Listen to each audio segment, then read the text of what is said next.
নমস্কার। বিশ্বকবি রবীন্দ্রনাথ ঠাকুরের লেখা কবিতা প্রশ্ন। মা গো, আমায় ছুটি দিতে বল, সকাল থেকে পড়েছি যে মেলা।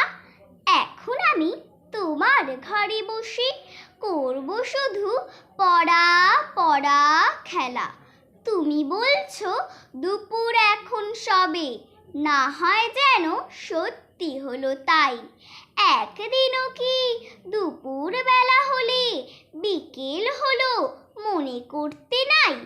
আমি তো বেশ ভাবতে পারি মনে, সূর্য ডুবে গেছে মাঠের শেষে।